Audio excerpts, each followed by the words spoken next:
magandang araw sa lahat ng sumusubaybay sa ating programa dito sa Radyo Kalusugan sa Asol TV. Magandang araw sa lahat. Ang pag-uusapan natin ngayon tungkol sa pag-iyak. Ano ba yung pag-iyak? Bakit kailangan natin pag-uusapan? Ito ba yung pag-iyak basta na lang tayo na iiyak, basta na lang tayo na gayon-gayon na lang, o wala bang, o dahil ba nalulungkot lang tayo, masaya ba tayo, o yung pagluha ba natin ay basta na lang na lumuha, wala na tayong o pare-pareha ba ang pagluha natin kahit nalulungkot tayo o masaya? Siyempre, dapat nating pag-usapan yan. Ano ang pag-iyak? Ang pag-iyak ay ang pagtulo ng ating luha sa mga mata natin, di ba? Sa mga mata ng tao.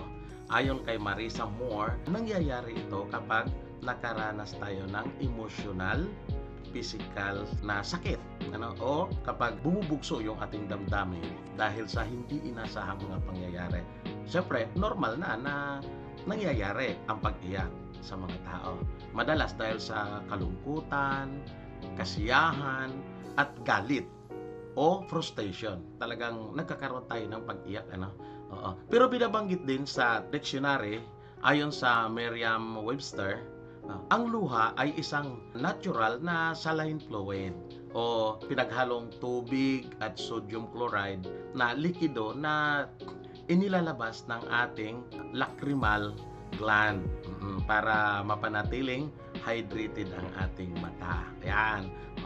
Tumutulong din ito para mas mapabilis at madali na maigalaw ang ating mga mata.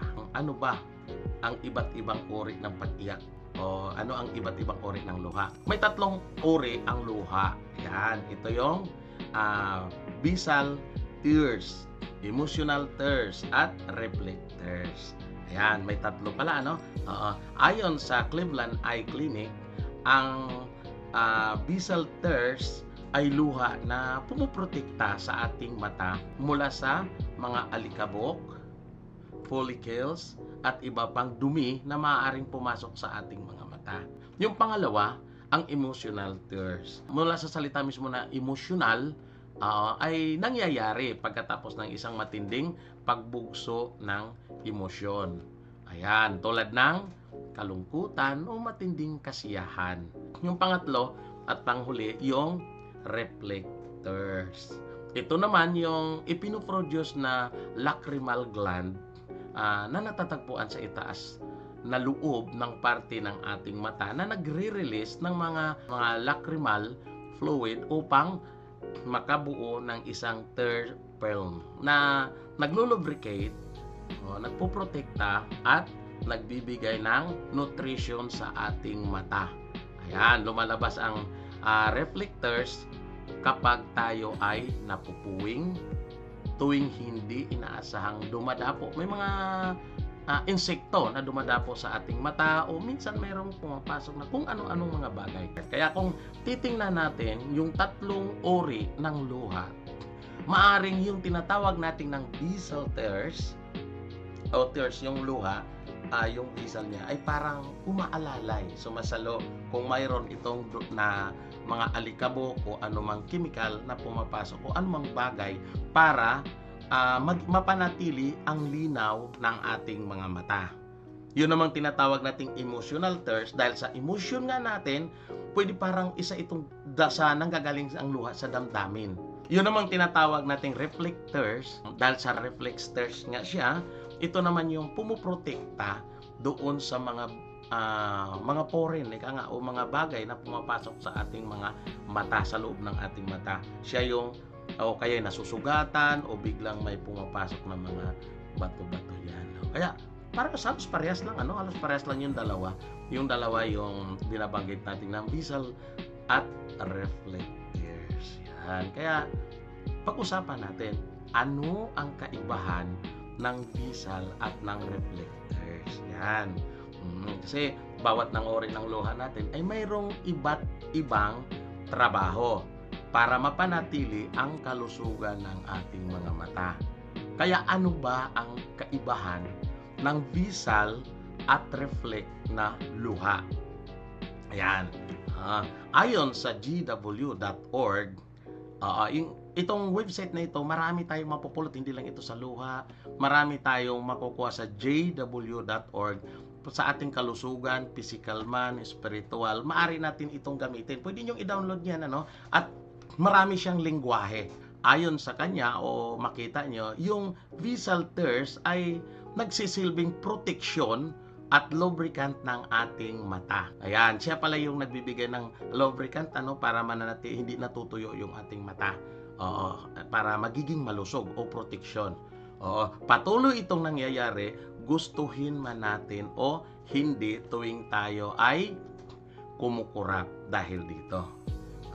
Lumilinaw ang ating paningin kapag may mga lubricant o mayroon tayong luha. Yung sinasabi nating Visal Tears. Yan. At napapanatili nitong healthy ang ating mga mata. Ang reflectors naman ay nangyayari sa tuwing tayo ay napupuwing. Ayan, yung pumapasok ng alikabok, napupuwing tayo. Naghihikab tayo. Lumalabas din yon yung reflectors. O natutuwa tayo. Ayan, doon siya lumalabas. Ibig sabihin, lumalabas ang reflectors kasunod ng pagkilos ng ating mga muscle sa mga mata natin. Yan. O kasunod ng pagpasok ng mga foreign na mga bagay sa ating mata upang protektahan ito at ma-flash o maalis ang foreign na bagay. Ano ang benepisyo ng pag-iyak sa ating kalusugan? Siyempre, ibig sabihin, pag-usapan natin kung ano ba, may benepisyo ba ang pag-iyak? Baka isipin natin na basta umiiyak lang tayo, tapos na. Oo, kasi nailabas natin namin. Kaya, pag-usapan natin, ano ang benepisyo sa pag-iyak sa ating kalusugan? Marami ang benepisyo sa pag-iyak. Malaki ang naitutulong nito sa ating kalusugan, lalong higit sa ating mental na kalusugan. Pero mayroon tayong may episode na tayo diyan na sa mental na kalusugan. Maaring balikan niyo yan sa Kalikasan Kalusugan TV, sa highlights nito doon sa episode 3.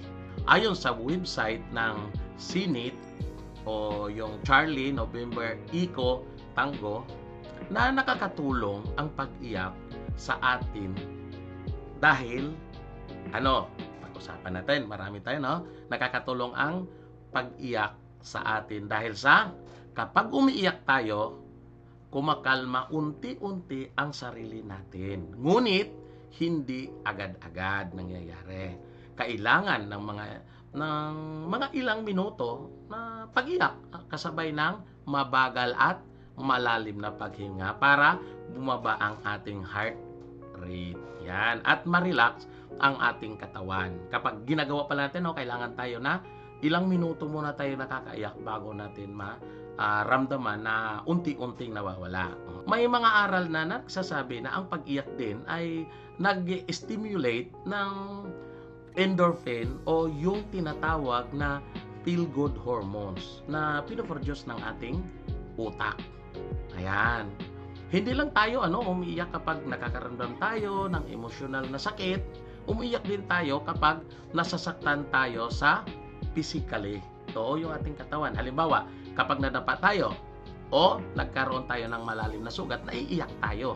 Kaya nagre-release ng oxytonic o yung tinatawag na endorphin ang ating katawan na siyang nakakatulong para kahit papaano mawawala yung sakit o maiibsan ang nararamdaman nating sakit sa katawan. Nakakatulong din ang pag-iyak upang maibsan ang sakit kapag tayo ay nawalan ng mahal sa buhay o namatayan tayo ng mga kamag-anak, kaibigan o malapit natin kaya nakakabawas pala ang pag-iyak. Gaya ng nasabi natin kanina, isa sa uri ng luha ay emotional tears. Ayan, ito ay mayroong stress hormone at minerals, manganese na siya nag-uugnay sa anxiety, pagka-irritable natin at yung pagkakaba. Yan. Kaya nakakatulong ang pag-iyak dahil ito ang nagpapaginhawa sa ating katawan o sa ating damdamin. Ayon kay Dr. Sankari Sinhadutta, isang PhD ito na nakakatulong ang pag-iyak para mabawasan ang pagkakabalisa natin at magkakaroon tayo ng positibong emosyon. Mayroon bang epekto sa ating kalusugan kapag pinigilan natin ang pag-iyak? Ayon kay Nikki Martinez, isa siyang psychologist, kapag nalungkot at na-stress tayo, madalas na dinidistract natin ang sarili natin para makalimutan sandali ang mga ito, yung mga kalungkutan na hindi maging sagabal sa ating trabaho, sa ating pag-aaral o sa pakikipag kapwa-tao natin. Pero yung paggawa natin ito, maaaring lumala at maipon ang kalungkutan at stress natin kapag hindi natin ito, kung pinigilan natin ang ating pag-iyak. Dahil sa pagpigil natin ito, negatibong damdamin, pwedeng mabilis tayong mairita, magkaroon tayo ng anxiety, at mahirapan tayong makatulog. O kapag nagpatuloy na ganito, na paulit-ulit na gano'n, hindi tayo nakakatulog, maaari itong humantong sa cardiovascular disease, tulad ng hypertension at cancer. Ayon naman kay Nicole Van Jornigen MD, isang internist o isang specialist ng organ and system of the body, kapag umiiyak tayo, nagsisignal ang utak natin para maglabas o mag-release ng stress hormones.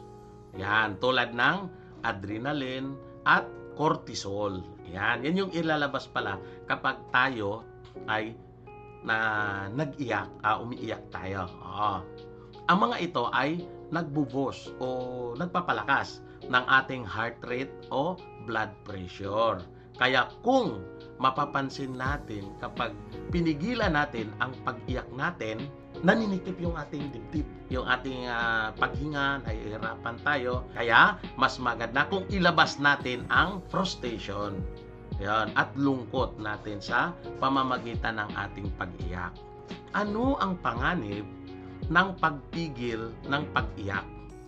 Batay sa datos na inilabas ng the therapy sa mga tao na nagpipigil ng kanilang damdamin, 31% dito ang na-diagnose na diabetes, cardiovascular disease o CVD, hypertension, asthma at cancer. Kaya hindi masama ang pag-iyak. Tandaan natin hindi masama ang pag-iyak. Sa halip, nakakatulong ito para mas gumaan ang ating pakiramdam.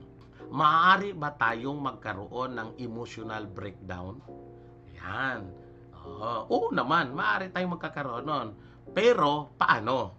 Ayon sa website ng Levy, ang emotional breakdown o tinatawag ding nervous breakdown, ito ay hindi isang medical na diagnosis. Sa halip, isang uri ng mental o emotional health crisis. Kailan ito mangyayari? Nangyayari ito kapag nakakaranas ng isang tao ng matinding pagkabalisa at stress. Ayon sa pag-aaral, maaaring dahil sa matinding pag-alala, matinding problema, matinding hindi nakakatulog, problema sa relasyon, problema sa pinansyal o mga tinatawag nating financial difficulties, o pressure sa trabaho kaya hindi nakakatulog, sa eskwelahan, sa mga barkada, mga kamag-anak, o kaya marami tayong pwedeng pagkukunan nito. Malaki din ang posibilidad na baka mayroon ang isang anxiety kapag nagkakaroon ng gano'n. Magkakaroon tayo ng depression. Ayan. At post-traumatic stress disorder, magkakaroon tayo ng kapag gano'n. Ano ang mga sintomas ng emotional breakdown? Ang emotional breakdown ay pareho may epekto sa ating physical at mental na kalusugan. Ayon sa website ng Cleveland Clinic, nakadepende ito sa tao at sa nagkukos ng ilan sa mga ito ng una, pagkawalang bahala sa mga importanteng bagay gaya ng pagtatrabaho o iba pang schedule appointment o social event. Hindi healthy ang lifestyle natin. Ibig sabihin, pinapabayaan na ng isa ang kanyang sarili o tayo nagpabaya tayo sa sarili natin. Di na kumakain ng tama, di na natutulog o wala ng sapat na tulog. Ika nga, hindi lang basta natulog, kundi walang sapat na tulog. Oo, hindi na nag-exercise. Oo, yun. Panghuli, hindi na tayo umalis sa bahay natin o sa ating kwarto. Lagi na lang tayong nakahiga. Ayaw nang makihalubilo sa iba, kapamilya man o kapatid o kaibigan.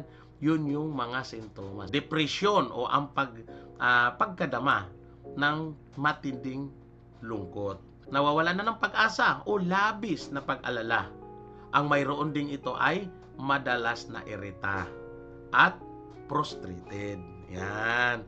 Oo, hirap mag-focus at mag-iisip ng saktan ang sarili o mas malala pa nga yung magsusuicide pa. At iba pang mental health condition tulad ng panic attack, yan, paranoia, ayun, hallucination at PTSD o post-traumatic stress disorder. May mga tao ba na hindi umiiyak? Ayon kay Toki Timo, may mga medical na kondisyon na nakaka-epekto sa atin kung kaya't hirap tayong umiyak. Isa na dito ang dry eye syndrome. Sabihin, may sakit tayo sa mata, no? Ano ba ito? Ito ay ang isang kondisyon kung saan walang sapat na luha para mag-lubricate sa ating mata. Tulad ng nabanggit na din, nakakatulong ang luha, bisalter, para maging malusog at luminaw ang paningin natin. Madalas na nangyayari ito sa mga may edad at mga gumagamit ng contact lens. Isa pa ay ang paggamit ng antidepressant. Ayon sa pag-aaral, 46% ng tao na gumagamit ng antidepressant, ito ay gamot na ginagamit para sa mga depresyon o iba pang mental illness na siyang may epekto sa emosyon ng isang tao. Maaari tayong magkaroon ng emotional blunting dahil dito. Ayun. Oo. Na nililimitahan yung ating emotional activities ng isang tao. Kumbaga, pinipigilan ng gamot na yon na magiging emotional tayo. Ano pang ibang dahilan?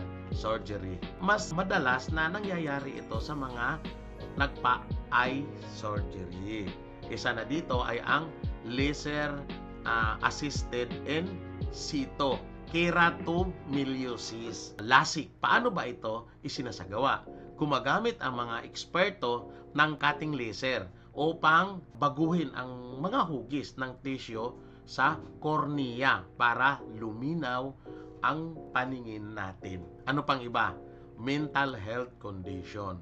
Lalo na ang mga tinatawag na post-traumatic stress disorder, dala ng mga traumatic event na nangyayari sa kanila at depression. Ano pang iba? Yung mga emotional repression o pagpipigil ng emosyon na kung saan pinipigilan ng isa na makakaramdam ng kahit anong pakiramdam kasama na ang pag-iyak. Hindi niya gagawin yon kasi sinasabi niya matatag ako. Ayaw kong gawin yan. Minsan, hindi napapansin ng gumagawa nito na pinipigil na pala niya yung emosyon nila. Ano pa? Pag-aabuso. Para sa naabuso, mas lalo na silang nasasaktan kapag umiiyak sila. O yung mga naaabuso pala na tao, naiisip nila na kapag sila'y umiiyak, lalo pa silang nasasaktan. O, parang naalala ko yung sa amin na sinasabi niya kapag tayo umiiyak, yung parang mga parusa dati, pag umiiyak ka, lalo pang dagdagan, Kaya yun yung nagiging ng isipan niya. Kaya ang mga nakakaranas ng mga pang-aabuso ay natututong hindi umiiyak na kalaunan ay nagiging problema sa kanyang kalusugan. Ano pang iba? Yung stereotype. Dahil madalas lalo na dito sa Pilipinas, laging sinasabi na ang pag-iyak ay isang sinyalis ng kahinaan, kung kaya madalas hindi ito ginagawa. Lalo na sa mga lalaki, ano? Oo, kasi kinakantsawan. Kapag umiiyak ka, kinakantsawan ka. Kaya minsan hindi na umiiyak ang mga lalaki. Oo, hindi na nila ginagawang umiiyak. Oo, may mga babae din gano'n na hindi kasi matatag ako. Ako ang masusunod. Ako yung sa bahay na to. Magiging matatag ako. Pero hindi pala tama, Ang lahat ng mga ito, may mga rason kung bakit may mga taong hindi mailabas ang kanilang luha.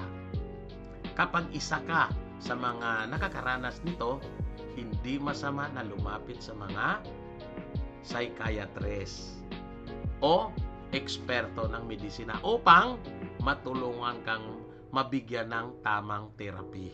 Okay lang ba na umiiyak? Oo, dahil ang pag-iyak ay nakakatulong sa atin na ma-release ang mga stress hormones. O hindi dapat natin napigilan ang pag-iyak dahil maaari tayong magkakasakit sa ating physical at mental na kalusugan. Tandaan natin kapag pinipigilan natin, pwede tayong magkakasakit sa physical at mental na kalusugan. Kaya dapat ilabas natin ang ating damdamin. Iiyak natin kung kailangan nating umiyak. Mas nakabubuti kung hihinto tayo at iiyak saglit kapag nakakaranas tayo ng matinding bugso ng damdamin.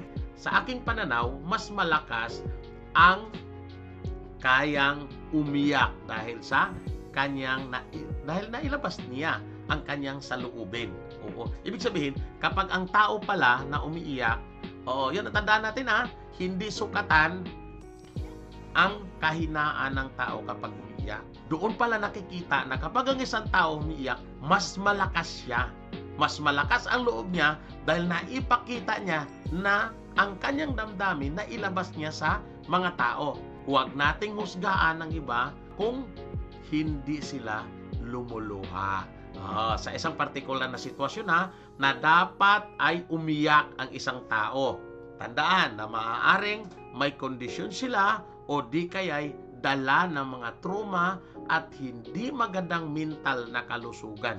Lagi tayong maging makonsiderasyon habang iniisip natin palagi ang iba. Makakatulong din ang ibang tao sa atin. Kaya pwede tayong magsabi sa kanila ng ating mga kinababahala. Kumbaga, pwede tayong lumapit sa ating mga kaibigan kung mayroon tayong mga hindi natin maintindihan, o mayroon tayong kinakatakutan, o mayroon tayong mga nararamdaman na kakaiba, pwede nating ilabas pala yan. Sa paggawa nito, kagaan ang ating pakiramdam at magkakaroon pa tayo ng malapit na kaugnayan sa kanila, sa mga kaibigan natin. At yung lumapit naman sa atin, dapat din natin bigyan ng konsiderasyon. Makinig tayo ng makinig sa kanya para maintindihan na nadarama niya. Yun. Ito ay nagpapasalamat kami na nanonood kayo sa amin. At patuloy pa rin kayong manonood at pwede niyong balik-balikan ang aming programa. At magandang araw sa lahat at kumusta po kayo? Magkita-kita tayo muli sa susunod na Biyernes. Magandang gabi.